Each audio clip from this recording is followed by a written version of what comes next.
It is now over 2 years since Rosetta made its rendezvous with Comet 67P Churyumov-Gerasimenko. Back then it was 100 kilometres away, but after some complex operational manoeuvres, it began a series of flybys and orbits at increasingly shorter distances. The Comet, alongside the spacecraft, is now heading towards Jupiter, and Rosetta is nearing the end of its mission. But recently the orbiter got spectacularly close to the surface, up to an amazing 3 kilometres, allowing detailed views of the Comet's cliffs, boulders and plains.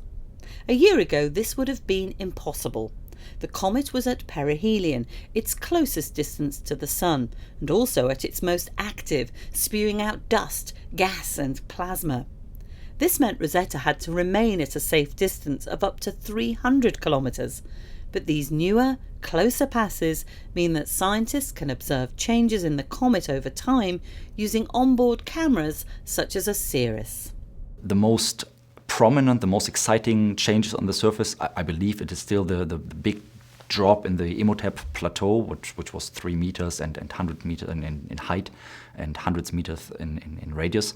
But we have seen smaller scale features like a boulder, which was at least 50 meters big, it was 10 tons heavy, which, well, on the Comet is just a chocolate bar of 100 grams or so, but still it's a massive thing, which has moved by 140 meters, likely due to activity, but we don't know the real reason. Even as the mission is coming to a close, Rosetta remains busy.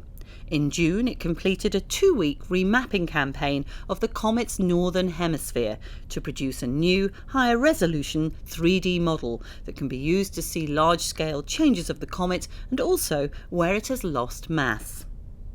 Mission scientists from the 21 instruments on board Rosetta and its Philae lander, which was finally switched off in July, have also combined findings to gain a more complete picture of the Comet. In particular, what we have observed is that the nucleus is composed of a mixture of materials like minerals, like silicates and sulfides, which have been formed in the inner part of the solar system, close to the Sun, at temperature relatively high.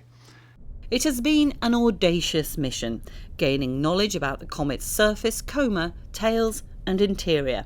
But the final month still offers further scientific opportunities. So at the moment, as it's really getting to an end, we will be able to get very close to the nucleus and make measurements that were not possible before.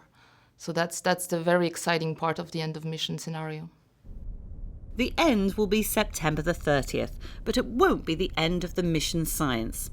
When Rosetta spirals down to the Comet's surface for a controlled descent, it will take images and perform measurements until impact.